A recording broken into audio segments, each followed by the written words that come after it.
Yes, well, come in. Don't just stand in the doorway. What's the matter? Starstruck?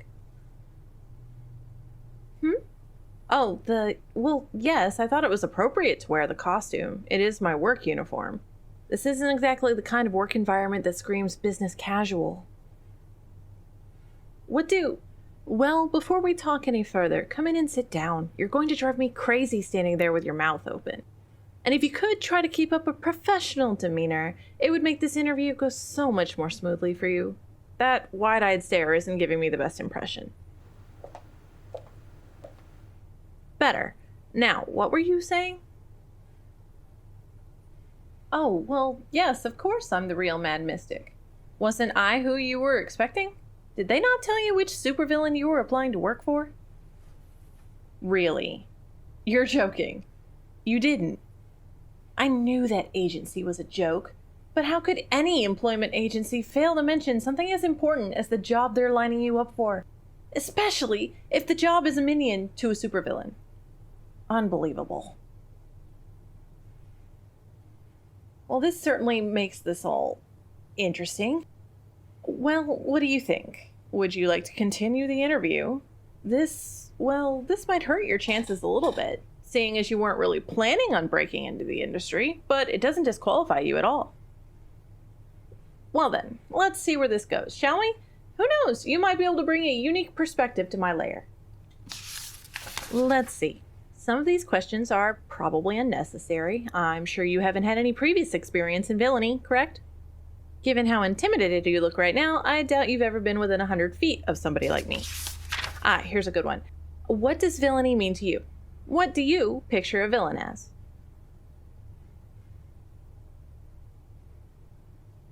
Not the traditional answer, but at least it's honest. I don't trust the people that try to tell me what they think I want to hear. If I hear one more applicant say villains are the real heroes, I will toss them out the window. I really will. What about heroes? What do you think of them? Perhaps a little too honest there, but that's alright. They work hard to project that image. You'll see what they're really like if you get the job. Honestly, I'm not thrilled with the rest of these questions. They don't seem very relevant. How about this then? What made you decide to continue the interview? Are you drawn to the idea of illegal activities, or...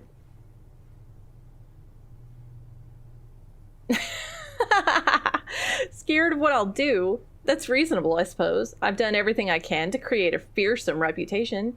Keeping a healthy fear of villains is a good trait in a minion. Is it only fear that keeps you here, or are you in any way intrigued by the idea of working on the other side of the law? It can be very freeing, you know.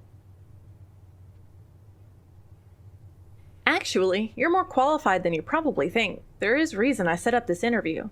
Your resume is unorthodox for a prospective minion, but not bad at all. I could see you doing well under my employ.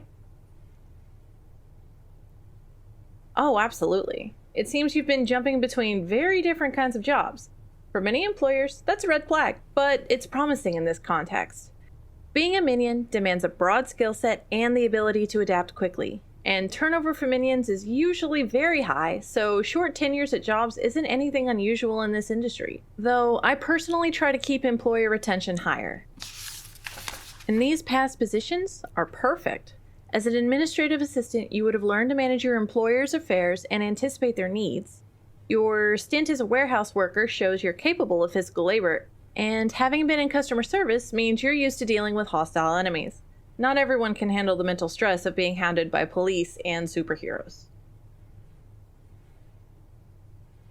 Yes, well, that is the major occupational hazard of being a minion. But it's perhaps not quite as risky as you might think.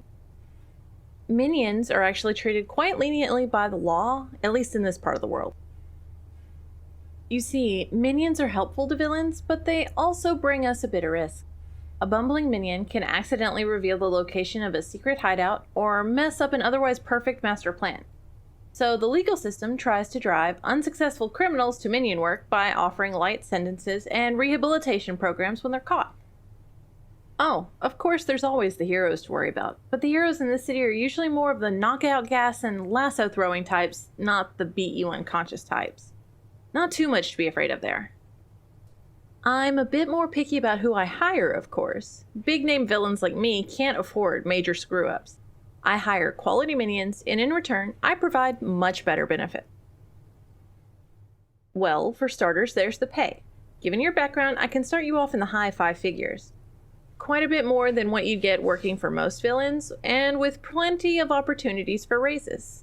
Aside from that, you get 4 weeks vacation plus holidays, significant sick leave, hazard pay for dangerous tasks, and a robust health plan. Unfortunately, we can't pair up with any official insurance companies for obvious reasons, but we run our own internal insurance. Oh, and we have a union too. I do like to provide for my employees, but I admit that half the reason for all of that is just to make those rich capitalists squirm. I love watching them try to explain to people how an evil villain can treat their employees better than they can. There are a few unconventional perks as well. Earning Employee of the Month entitles you to 1 free rescue in case of arrest or capture. Those are difficult to pull off, so we can't just bust everyone out all the time. And if you do an especially good job, you can request resources for your own personal crimes. Within reason, of course. Oh, and of course you'll want to know about what your actual duties will be. You'd start off working exclusively in the lair, performing maintenance on the Doomsday devices, organizing stolen goods, that sort of thing. You can get promoted to accompanying me on heists before too long if you show promise. Of course, you'll be provided with weapons and combat training in that event naturally. And between you and me, there's going to be an opening for my sidekick before too long. The current one is retiring, and you strike me as a good fit. It's a very lucrative position and actually quite a bit safer too. You wouldn't be expected to hang back and keep the enemy busy like the others. And you needn't worry about being forced into an ethical conundrum. Not unless you're a real goody-goody anyway. I'm in the villain game to shake up society and topple the high and mighty, not to bring harm to average, ordinary people. That's just beneath me. Well, what do you think of all of this? Do you think you'd accept if I offered you the position? Interesting. Well, I think it's about time to wrap up this interview, but first, a word of warning. I'm not certain if your employment agency mentioned this to you, but everything that transpired here is top secret. Whether you decide this position is for you or not, do not approach the police or any heroes about this. I will find out and there will be consequences. Just a little joke, maybe. I'd be careful if I were you. I'm a very good employer, but I'm not the type of person you want to upset. Well, I think that just about concludes the interview. Unless you have any questions? No? Well then, this has been a very interesting experience for the both of us, I imagine. I know none of this is what you were expecting, but I hope you can appreciate the opportunity that has presented itself. I'll be in touch with an official job offer if I decide you're the best candidate. In fact, confidentially, I think you're probably a shoo-in. It's rare to get an applicant without a criminal history, which brings some benefits.